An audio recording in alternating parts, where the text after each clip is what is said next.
Sino po rito mga kapatid ang nakaranas ng iba't ibang problema? Sino po may mga problema dito? Taas yung may maraming problema. O baba. Taas dito yung konti lang ang problema. Taas ang kamay. Taas dito ang walang problema. Taas ang kamay. So saan tayo doon? Ikaw ba'y naririto? Absent-minded ka? Are your spirit is here? Present o wala kang pakialam? Kasi sa dami ng tanong ko, hindi kayo nagre-response. Bakit kayo naririto? Di ba? Ulitin ko ang tanong, sino ang maraming problema dito? Taas ang kanang kamay. Ang kokonti ang problema, taas ang kaliwang kamay.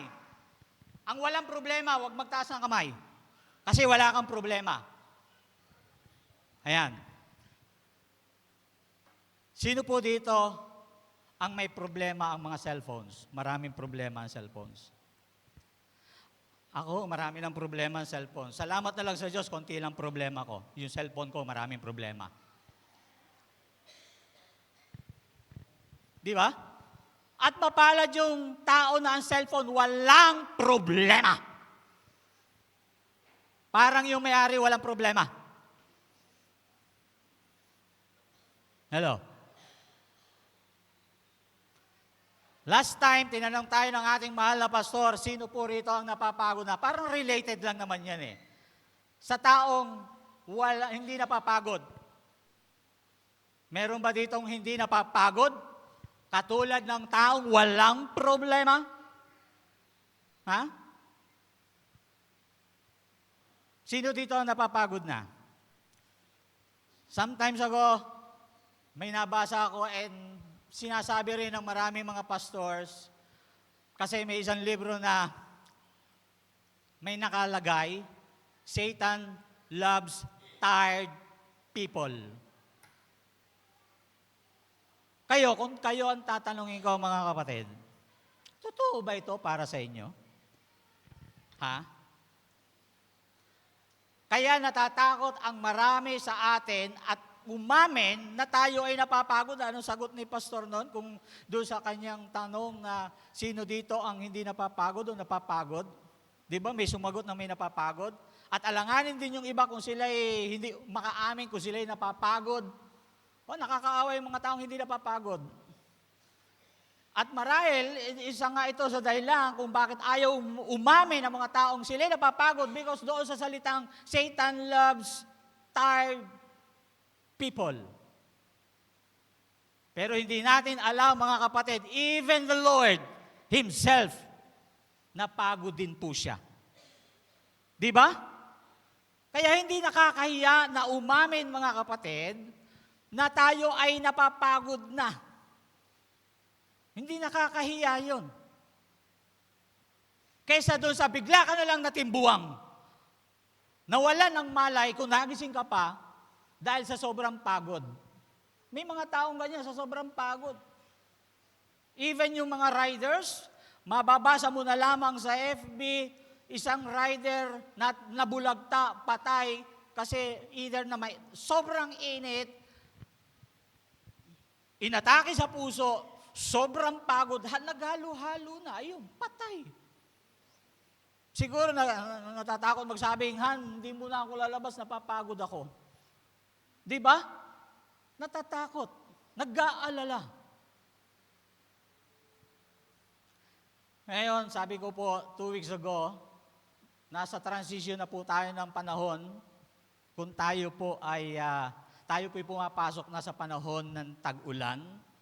And last night is very hard rain, orange, yung sabi ng Pag-asa, lalo na sa Rizal, orange rainfall.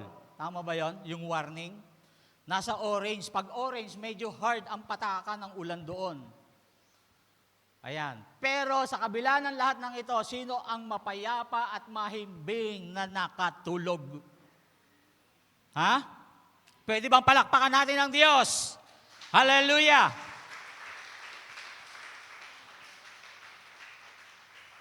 Okay, Matthew chapter 11, verse 28 to 30.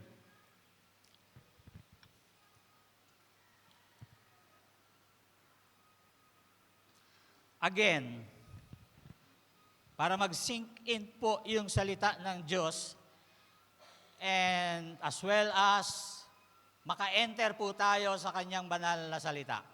Sabi sa verse 28, in my Bible version po nadala, sabi po rito, come to me, yung iba, come unto me. In my Bible, come to me, all of you who are tired from the heavy burden you have been forced to carry. I will give you rest. Accept my teaching, learn from me. For I am gentle and humble in spirit, and you will be able to get some rest. Yes, the teaching that I ask you to accept is easy. The load I give you to carry is, sabi nga po natin sabay-sabay, light. Ano pong Tagalog sa light? Ha? Magaan. Ayan.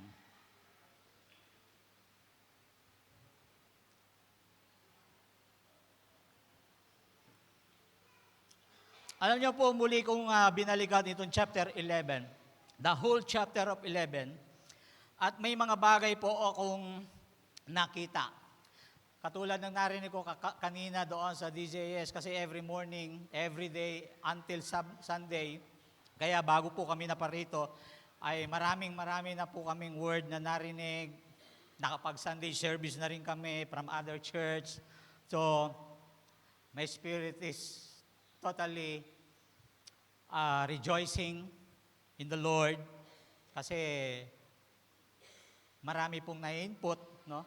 At sabi nga po, sa patuloy natin pagbabasa, hindi lang pakikinig kasi may mga taong they are very comfortable. Well, it's good naman na buksan mo yung cellphone mo, pagbasahin mo yung cellphone mo para sa'yo, kung tinatamad ka, yan ang ginagawa. Pero iba po yung nagbabasa ka personally ng salita ng Diyos. Kasi every day, kahit paulit-ulit yung mga books na binabasa natin, and that's supposed to be na mangyari sa ating mga Kristiyano. Paulit-ulit natin basahin from book of Revelation, from the book of Genesis to Revelation. After that, from the book of Revelation to Genesis to Revelation. Paulit-ulit yun lang yung cycle.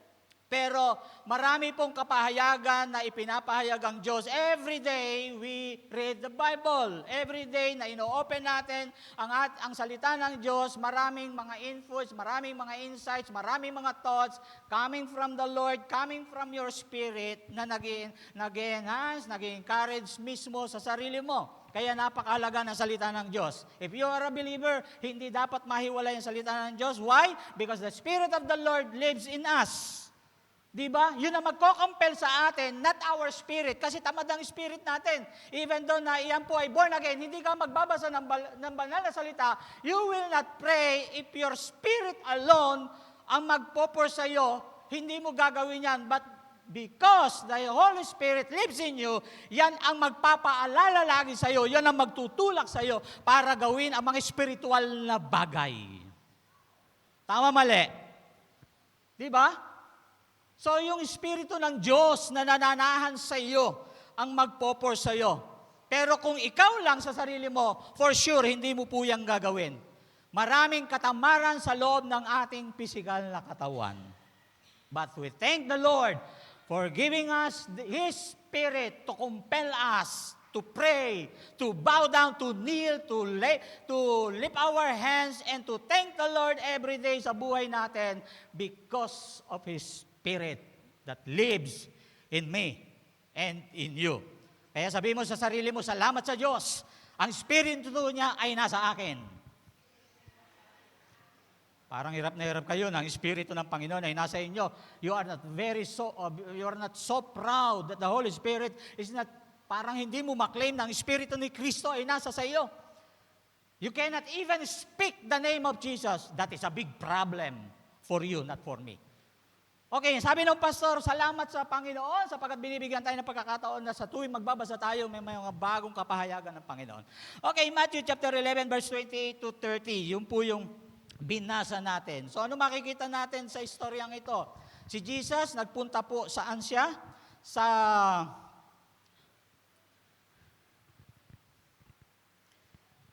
Galilee. At doon nangaral ng balita ng Panginoon, mabuting balita mula sa kanyang Ama, sa kanyang Diyos. At nagbigay din po siya ng mga warnings, di ba? Sa chapter na ito. And then, after that, in verse 28, makikita po natin, parang yung senaryo, mga kapatid, when he was going back to Galilee, siya po ay nasa open field, nangaral sa mga tao, parang tayo po pag nag-evangelize, pero hindi niya po ito ginawa ng one-on-one. He preached sa masa, pangmasa ang Panginoon, yung kanyang approach. Kaya in verse 28, could you imagine na siya ay nasa open field at bigla siya nag-invite, na nagsabi, "Come unto me." So, imagine na ang Panginoong Yesus tumayo sa isang gitna at nakita niya ang mga tao na nagpaparot pa rito, busy kung saan-saan at kung ano ang mga pinaggagawa. Di ba? Pero may mga bagay siyang nakita. That's why yung verse nito ay sinabi niya. Bakit itong talatang ito, itong mga salitang ito ay sinabi niya in the midst of many people, na parut pa rito nakikita niya.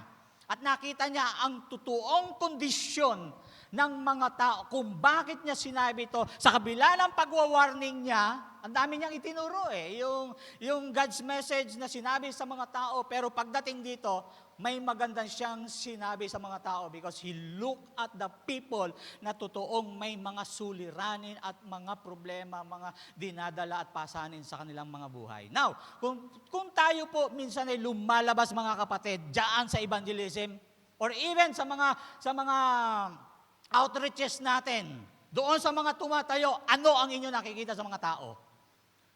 Do we have an eyes like the Lord na nakikita yung totoong kondisyon ng mga tao? Ha? Nakikita ba natin ngayon, pag tayo ay nasa labas, yung karamihan ng tao, ano ang kondisyon nila? Pero physically, sa ating mga personal na mata, ang nakikita natin sa kanila, para silang masaya, para silang walang problema. Katulad ng katabi nyo, parang walang problema.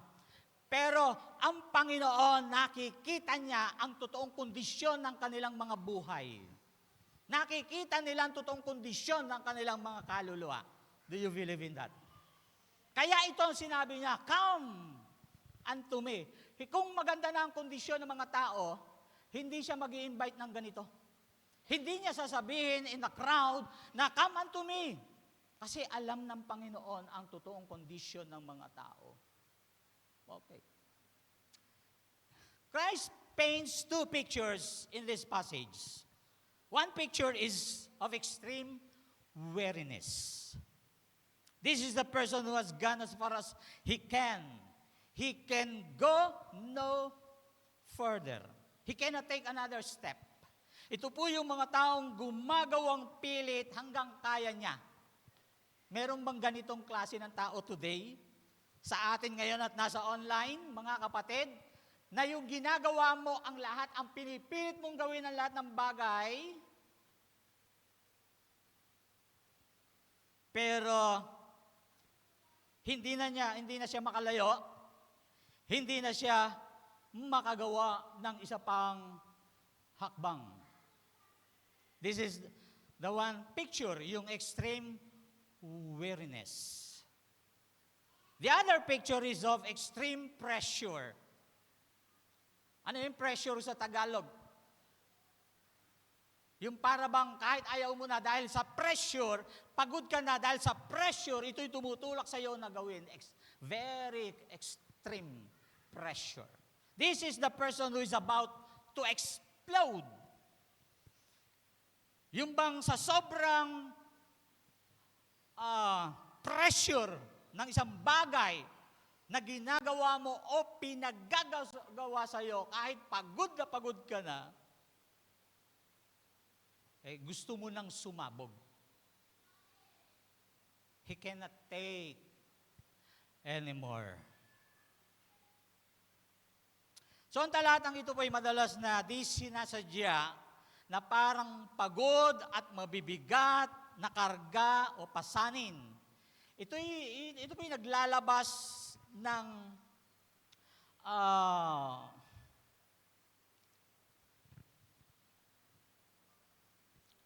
naglalabas lamang ng kalahati ng katotohanan.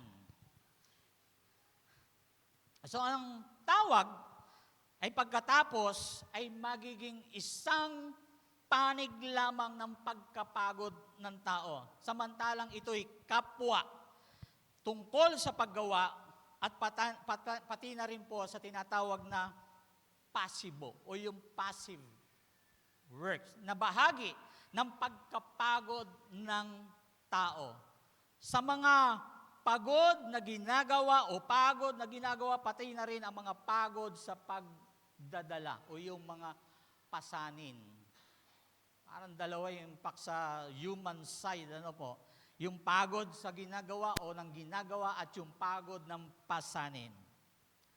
So sabi ko po kanina, matapos ang Panginoong Hesus ay mangaral, magbigay ng mga warning doon sa mga cities, sinasabi na sa Chorazin, sa Bethsaida, no? Ito yung kanyang panawagan doon sa chapter 11, verse 28 to 30. This is the great invitation of the King. Ang mahusay na imbitasyon ng hari.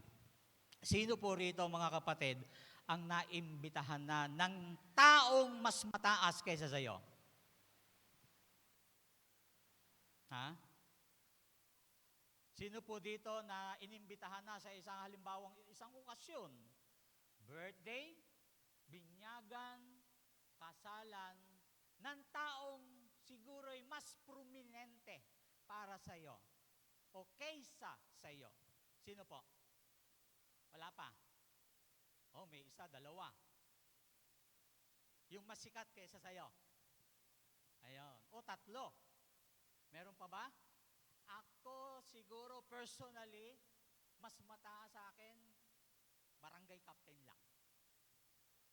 Paminsan-minsan ay mga ex-mayor. Ayan. Pero nakakataba ng puso, di ba? Pag ikaw ay kasama doon sa imbitasyon, mahirap naman pumunta sa isang okasyon ng isang prominenteng tao tapos wala ang invitation mula sa kanya. Para ikaw isang gate crusher. Ayun. Parang kahapon, maaga kami ni Brother Chi, narinig namin, may kantahan doon sa McDo, sa itaas. Sabi ko, Brother Chi, akyat tayo, baka kilala mo yung nagbe-birthday doon. Mauna na tayo, wala pa naman sila. Sabi ni Brother Chi, aba, malay ko doon, ikaw mauna pa sa hindi, baka sakali lang. Di ba, maimbitahan ka, malay mo, tapos nakita ko, aba, ang lalaki ng bumababa. Mukhang walang naubos na handa kasi ang lalaki talaga ng bumababa doon sa mga hagdanan na may bit-bit ba. Di ba? Halimbawang tayo'y maimbitahan sa Malacanang, mga kapatid. Sino ang gustong sumama? O, iniimbitahan ko, yung inyong pastor dyan, isama ang kanyang buong kongregasyon. Palagay ko. Di ba? Ganda kaya sa Malacanang. One time na ako nakapasok dyan. Ganda sa Malacanang. Pero hindi masyadong maigpit. Subukan nyo nang makulong kayo. Okay. So, this is the great invitation of the King. And in this passage, Christ does not say what caused the weariness or pressure. Basahin mo po natin ang paulit-ulit. Ang kanya lang sinabi, ang kanyang isinigaw, "Come unto me, all of you." Lahat ng may bigat, kabigatan. Di ba? Pero wala po siyang sinabi kung ano yung mga cause ng kanilang weariness or pressures. So anong goal po natin today? To hear Christ's invitation to this generation. Sana marinig at ipahintulot ng Diyos na marinig natin today yung kanyang imbitasyon katulad ng pag-i-invite niya doon sa kanyang kapanahunan. Ito ang ibig ko ring marinig, ang paanyaya ni Kristo sa henerasyong ito. Actually, this is invitation for all. Invitation. Tayo ba, pag nag-invite sa River Park, is open for all? Open ba? Tumatango po isa nating kapatid. Sa iba, yung mga nagpupunta doon, siyempre hindi makakasagot yung hindi nagpupunta. Ano ba yun? Di ba? Ano ba yung nagpupunta yung ka-churchmate ko doon sa Ilog pagka, anong schedule natin doon? Third Saturday. Ano meron doon? Makakaya naman, di ba? Member ka tapos hindi mo alam na may mga ganong gawain. Di ba?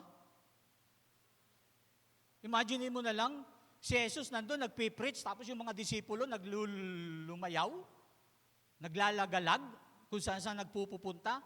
Okay lang naman, yung may mga trabaho, walang problema doon. Pero kung inuubos mo yung 2 oras mo lang sa pagtulog, iba na nakakahiya naman.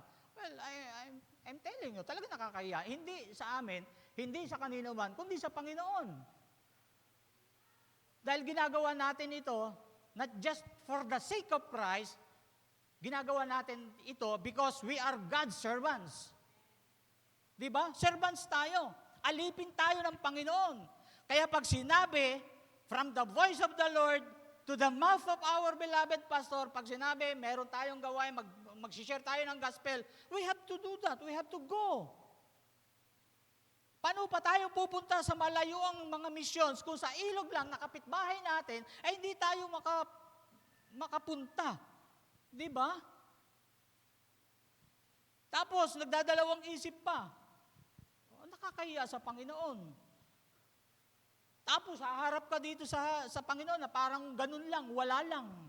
Di ba? Nakakahiya.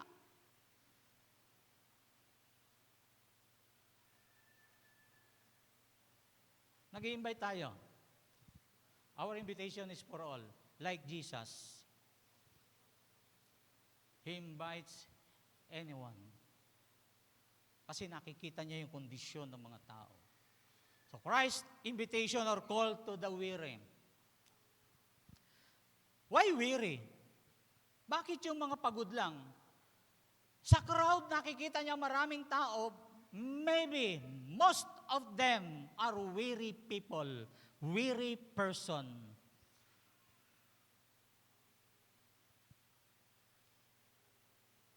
Nakikita ng Panginoon. So we have just 2 major points lang. Kasi last time, meron kayong 7 major points. Di ba? Kaya babawasan ko yun sa akin. Next year na yung kasunod nito. 2 major points lang. First, to the weary in active life. Second, to the weary of passive life. Punta tayo doon sa weary in active life. Sino po rito ang active ang kanyang mga buhay, mga kapatid? Amen. Pero itong mga active life is weary or are weary. Aktibo ang mga buhay pero pagod na po sila. Nakakapagod talaga ang isang aktibong buhay, mga kapatid. Oh. Dahil gusto mo maging active ang iyong buhay, pero ang totoo, behind of for having an active life, nakakapagod po ito. Kaya ito'y kasama sa unang imbitasyon ng Panginoon. His call is for the weary in active life. Sabi po sa verse 28, "Come to me, all of you who are tired from the heavy burden, from the heavy load, from the heavy of what? Lahat ng mabibigat na pasanin." So ito'y panawagan sa pagod sa aktibong buhay. Sino po ito? Sino po ito? To the weary worker. So we are to fond of spiritualizing Christ's words. He addresses the literal laborer and offers real rest. Kasi po tayo masyadong mahilig sa pag-iespiritual ng mga salita ni Jesus o ni Kristo. Pero tinugunan niya ang literal na manggagawa at nag-aalok ng totoong pahinga. Sino yung nangangailangan ng totoong pahinga? Letter A, to the individual. Hindi by family, kundi individual. Di ba? To the individual, the very workman. O marami tayong mga worker dito, mga workman. Iba-iba ang trabaho, pero worker ka, di ba?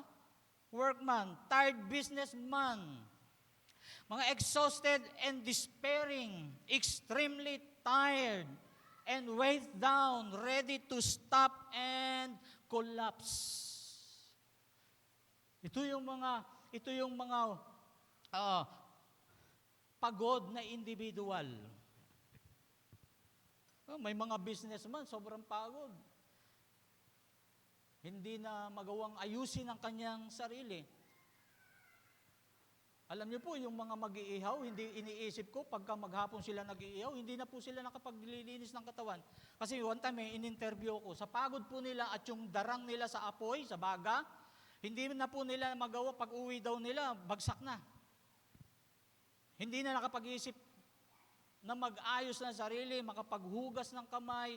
Pagdating po nila sa bahay, collapse na po sila sa sobrang pagod.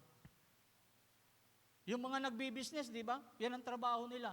Ewan ko ba, baka ano bang hinahabol ng mga businessman? May 1 bilyon na, nawala ng 1 milyon, nahabulin yung 1 milyon. Ito yung reality. May mga businessman, isang araw na magbabakasyon, pagkabakasyon, pagdating ng bahay, alam niyo ang ginagawa, preparation for the business. Madaling araw pa lang, inihanda na nila yung kanilang business. Asan ang totoong pahinga roon? Wala. Kaya isang araw, magkukulaps na lang. Diba? So to the weary worker, under this is to the individual. He gives body rest, nerve rest, mind rest, because He gives spirit rest. Pag tayo yung nagpapahinga, mga kapatid, and since na ibinibigay ni Kristo at ibig niya magkaroon tayo ng kapahingahan, ipahinga mo talaga. Even your gadgets, pahinga mo, huwag mong hawakan. Mag-chill ka in the presence of the Lord. Kung ang Panginoon nagbibigay ng spiritual rest, He can also give body rest, mind, nerves. Eh kung yung lupa nga in the Old Testament, inutos ng Diyos na pagpapahingain mo. At the 7th year, give them rest. Yung lupain, bigyan nyo ng kapahingahan. Ngayon, kahit lupa, wala ng pahinga. Di ba? Itinutulad sa mga may-ari ng mga lupa. Hindi na nakakaranas ng pahinga. Kaya yung ipinuproduce ng lupa, hindi na po healthy. Tingnan nyo, hindi naman kapanahunan halimbawa ng manggang kalabaw, manggang Indian mango, pero may bunga, merong laman ang palengke, mangga. Kahit hindi kapanahunan, bakit?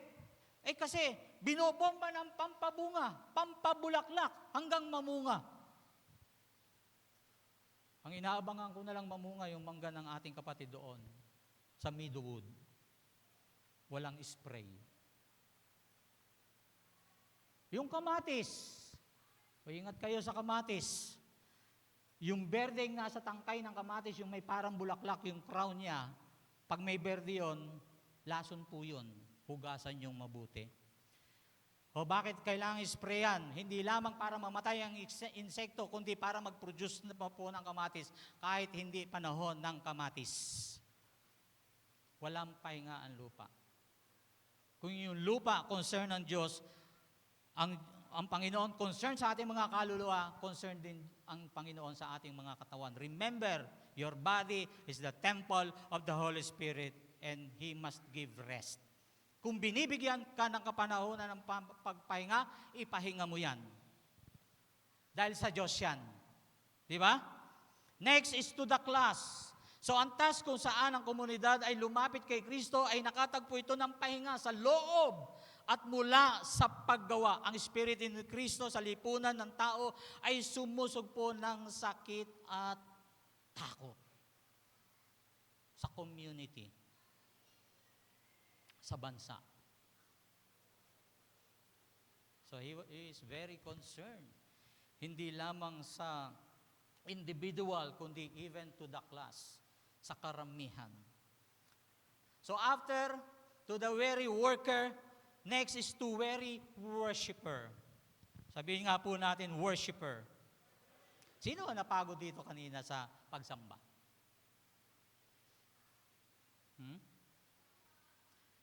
Napagod ba tayo sa pagsamba?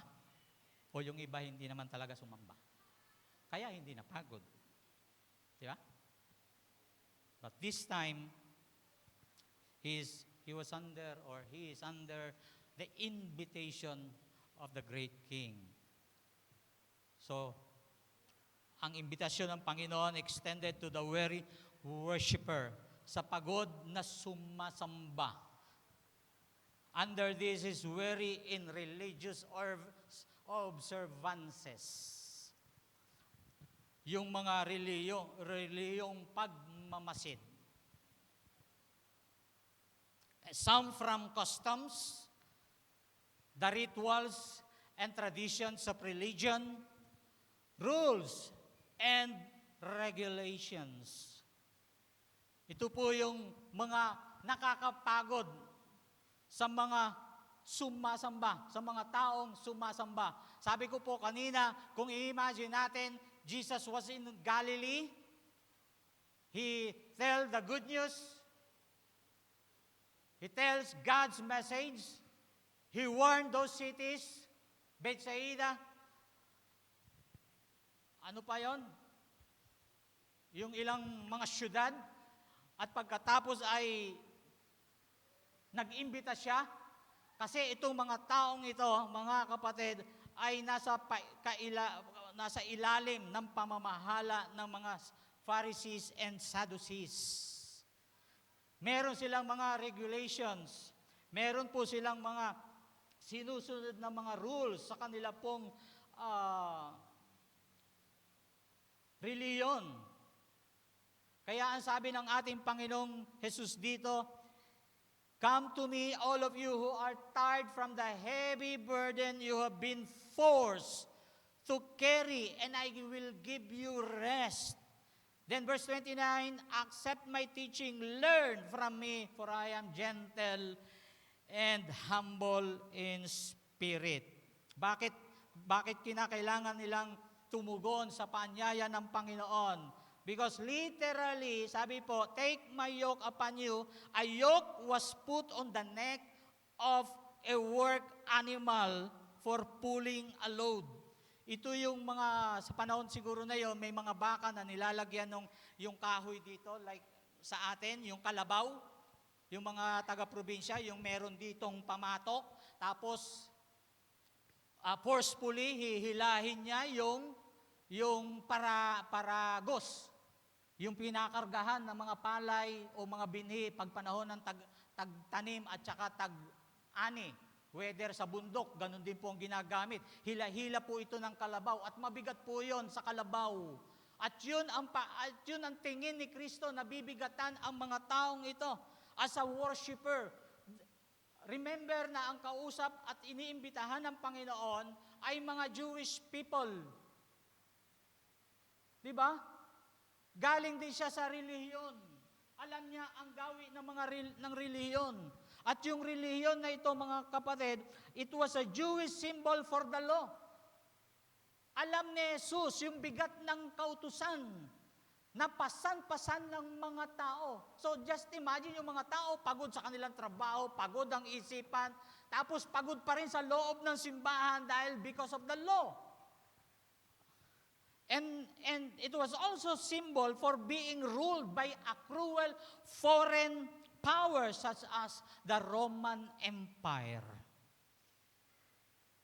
Ito yung mga tao na iniimbitahan ng ating Panginoong Hesus.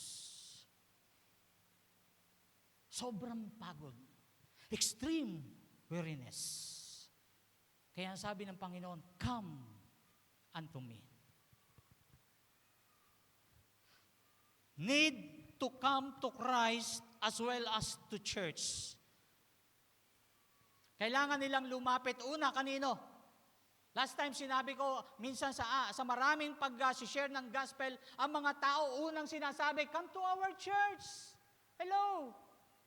Ganon din tayo, ganon din ang kinamulatan ko. Pag nag-share ako, pwede bang imbitahan kita sa church? Hindi mo pa ini-invite siya na lumapit kay Kristo, inuuna nating imbitahan sila, pumunta sa church.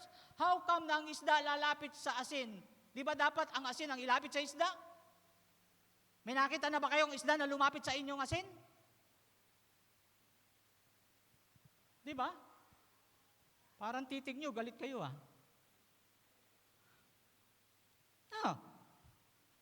Saan kayo nakakita? Kaya ang tao hindi lumalapit, pumupunta sa church, kasi hindi pa niya na-experience si Christ.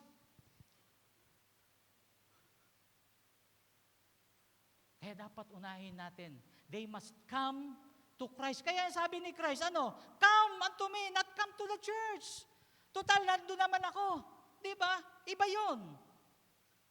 This is the gathering of God's people. Nandito talaga ang Panginoon. Pero iba yung sinabi ni Jesus, come to me. Sabi ni Jesus. Pero ngayon, ini-invoke natin mga kapatid, unahin, lumapit, sabi ni Jesus, come to Jesus. Punta ka kay Jesus. Tanggapin mo si Jesus. Kilalanin mo si Jesus.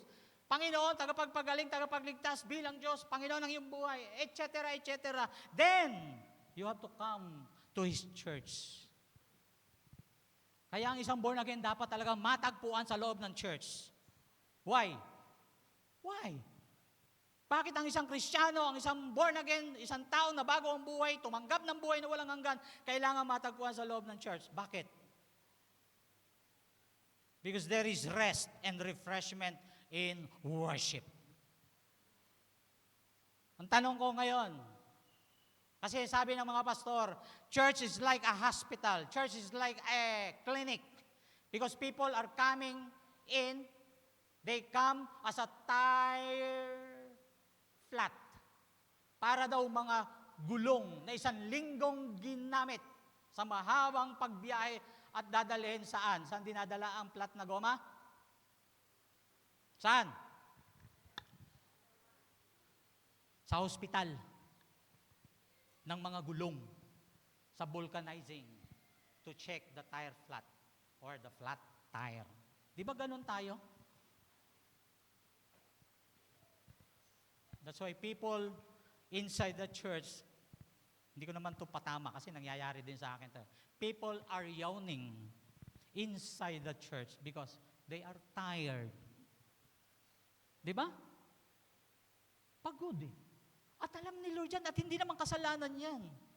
Hindi kasalanan yan. Pero dahil ikaw ay kailangan pumunta sa church, kailangan ma-refresh ka in worship. Kaya yung mga tao, pag nag-worship sa Lord, nare-refresh, mga kapatid. Walang napapagod sa pagsamba, kundi ang kapalit nito ay kapahingahan ng isip, mga nerves, ng katawan, and the spiritual life po natin. When we worship the Lord, pag sumasamba ka talaga sa Panginoon, kaya most of the people na pag-uwi, tired pa rin because they did not worship God. The reason why tayo naririto, hindi lang pala, Lord, I am present. No. Lord, I am here to be refreshed. Sabihin nga natin, refresh. Di ba? Yun po yun. Pero ang iba ay dumarating bilang isang tungkulin. Come to me, Jesus said, not to forms and ceremonies. Ang reliyon po, isang panloob na bagay lang yan. Pag-ibig at devotion sa isang tao. Kaya walang pahinga o kapahingahan sa isang ritualismo. Kaya, iniimbitahan ko yung mga nag-online. Walang refreshment sa inyong mga bahay. Here, in the church, dito may refreshment when we worship together. Di ba? Totoo po yan. Dahil nagdaan ng pandemic, 80% nawala sa mga simbahan. Ang tao, even the so-called Christians. At hanggang ngayon, nahirati na sila sa mga ganong bagay. Why? Kasi hindi na sila dumadalo ng gawain. Kaya ang sabi ng Biblia, do not forget the assemblies. Yun ang sabi ng paalala na salita ng Diyos. And under next, weary in self-reformation. Totoo ba ito mga kapatid, even in our time? Mga tao noon, pagod na sa reformasyon sa sarili. At maging sa panahong ito, ang daming reformation for self or self-reformation. Di ba? Kita nyo ang mga reformation. Daanan lang natin ng konti. Ang dami ngayong pangit nagagandahan because of the self-reformation. Tingnan nyo yung katabi nyo.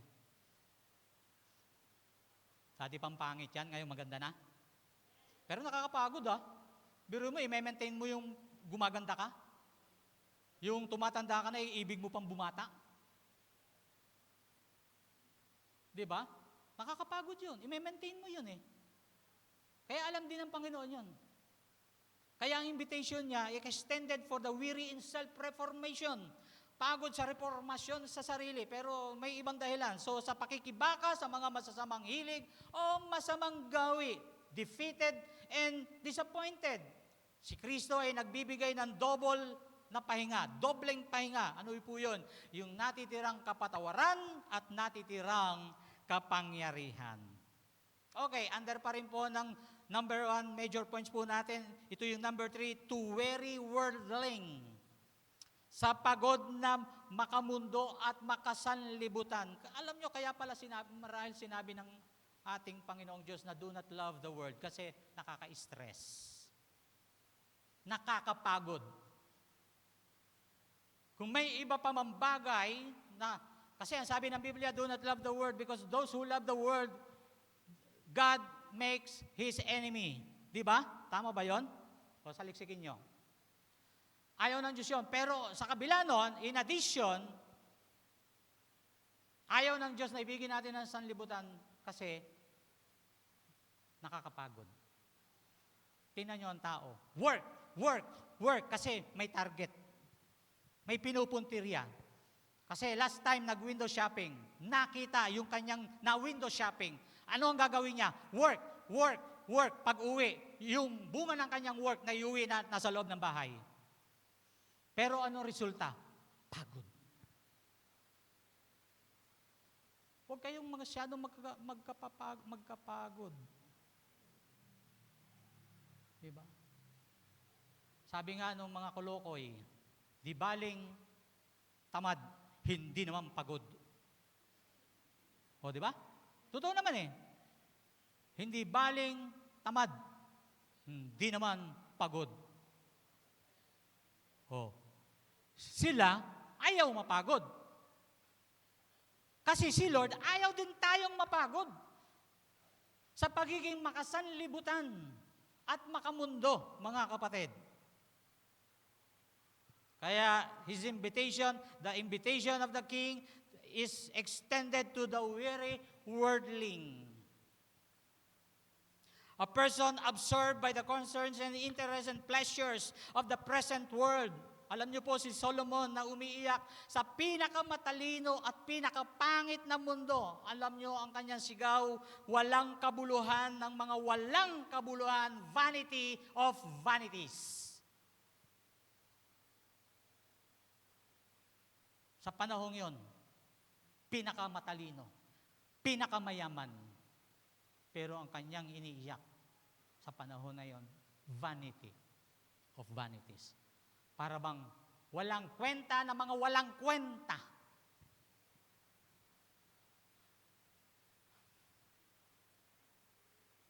Two, and last, to the weary of passive life. Sabi po sa verse 28 again, come to me all of you who are tired from the heavy burden or load. Nariyan pa rin po ang pagod ng buhay, pati rin ang sa aktibong buhay. So isang pamumuhay, ano pong ibig sabihin ng passive life? Isang pamumuhay na nailalarawan sa pamamagitan ng isang kakulangan ng aktibong pakikipag-ugnayan, pagsisikap o pagkilos. Passive. Kaya lang ang problema, weary. Kaya this invitation is also extended to the weary of passive life. So under this, number 1, to those with a physical burden. Yung sa mga may physical na pasanin o dalahin. Sino po ito? The aged. Sino po rito ang may edad? Amen. May edad. Huwag mo sabihin, wala pa akong edad. Ilang taong ka na? 28. O may edad ka pa rin. May tao bang walang edad? Lahat may edad. Pero hindi lahat tumatanda agad. Di ba? Okay. The aged, ang may edad. Ang mga ito ay nangagtiis ng pasanin at init ng araw at naramdaman ang bigat ng mga taon. So yung mga may edad pala, nararamdaman niya yung bigat ng mga taon. Parang kami, yung mahal natin pastor, 1 taon na lang. Ay, 2 na lang yata o 2 pa. Ako rin, 2 na rin. Di ba? Nag-iisip na ako kung saan ako magpapamember ng senior citizen. Pero bumibigat. At least kami, bilang may edad, nararamdaman na namin yung, okay lang na maramdaman yung bigat ng edad. Pero ang masaklap, yung wala ka pa sa edad, pero bigat ka na sa edad. Mas mabigat yun. Kaya mabigat na pasanin. Di ba? Mabigat na pasanin po yun. The aged. So anong kailangan? Rest in faith, in contemplation. Magpahinga sa pananampalataya. Hindi ko po sinabing umalis sa pananampalataya, tumigil sa pananampalataya, kundi rest in faith. Parang katunog ng rest in peace na naman, ano? Sa pagmumuni-muni. So, ibig sabihin, magpahinga ka, binibigyan ka ng kapahingahan. Kung may pananampalataya ka, rest in faith and contemplation. Mag-contemplate ka. Alam nyo, yung mga taong naiingayan na sa mundo at lalo na rito sa syudad, pumupunta ng matahimik na lugar, doon sila nagko-contemplate. Tama naman. Napakaingay na ng mundo. Maingay na yung kapitbahay mo, paglabas mo, maingay pa yung komunidad mo, paglabas mo, maingay pa sa church. Maingay ba sa church? O kaya kailangan mo pumunta ng prayer mountain, magmuni-muni ka, rest in faith. At baka ikaw ay may edad na. Next, the feeble, ang mahina. Christ will give you the rest of service and resignation and of quiet service. Kita nyo si Lord.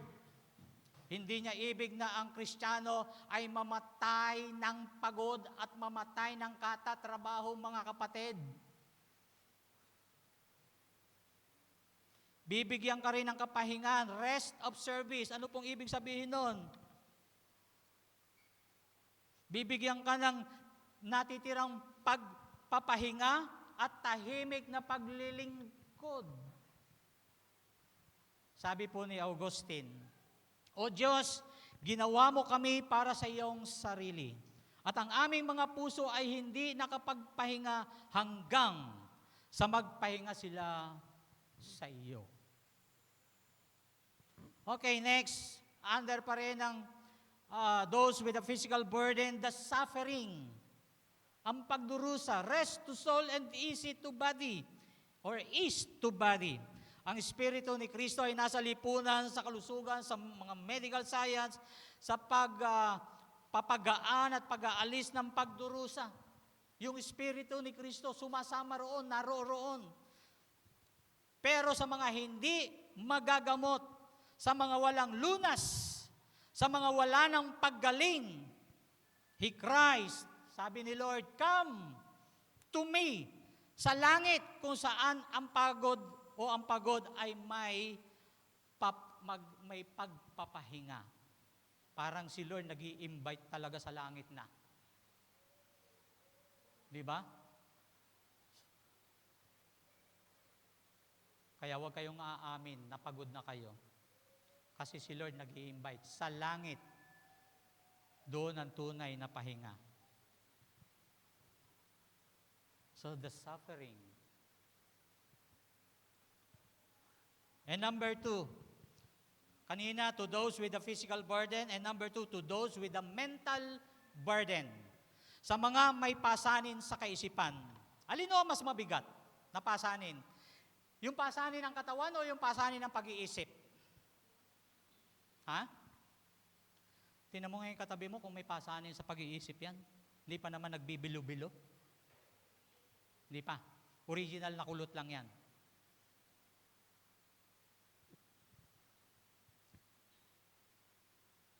Minsan may nakita ko sa church nasa unahan. Siyang-siya siya nahawak yung buhok. Babae ito. Kinukulot niya yung ano. Sabi ko, tuwan-tuwa siya sa buhok niya, kinukulot. Pero hindi naman ako nag-isip na may pasanin sa isip. Baka, ano lang niya yun? Tawag doon? Habit. Habit. Kinukulot. Meron bang ganun dito? Yung nagkukulot ng sarili? Tapos biglang tatawa? Wala na. Wala. Sige, wala. Okay. Nagtanong lang. Okay. To those with a mental burden, sa mga pasanin sa isip, under this is the careworn. Ano po ito? Yung mga pagod, showing the weariness effects of overwork. Di ba? Christ cures and gives rest from worry or anxiety. Your Heavenly Father knows. Lahat ng pagod po natin sa isip, alam ng ating amang nasa langit. Kaya huwag natin kalimutan ng Diyos. Alam ng Diyos na pagod na yung isip mo. Di ba, ang saklap ng pagod na yung katawan mo, pagod pa yung isip mo. The next, the sorrowful. He comforts.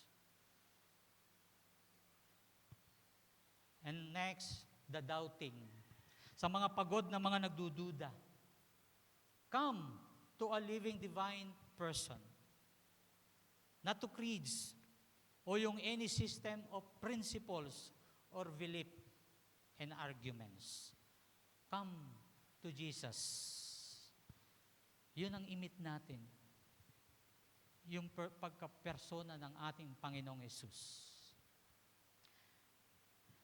And last, number 3, under ng major point, to those with a spiritual burden.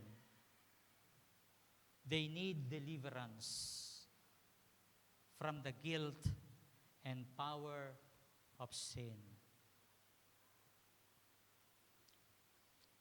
This invitation is extended to those with a spiritual burden. So they need, or our need, we need deliverance from the guilt and power of sin. So in our conclusion, mga kapatid,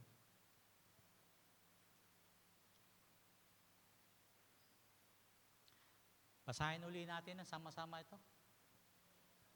Meron na po ba dyan? Okay, tingala kayo uli. Chin up. Your beautiful face. Look up the sky.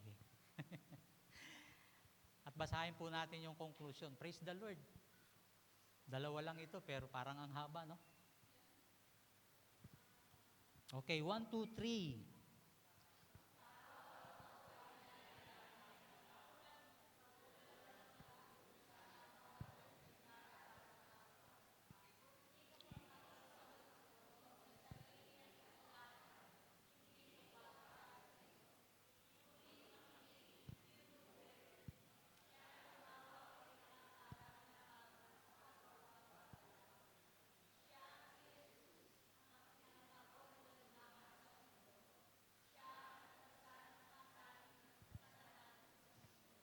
Amen.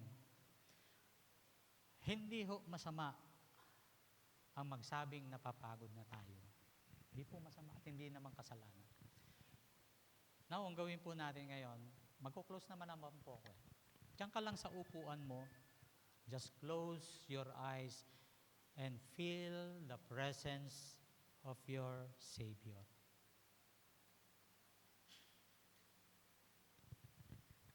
Ilapit mo yung sarili mo ngayon sa Panginoon. Don't look at me.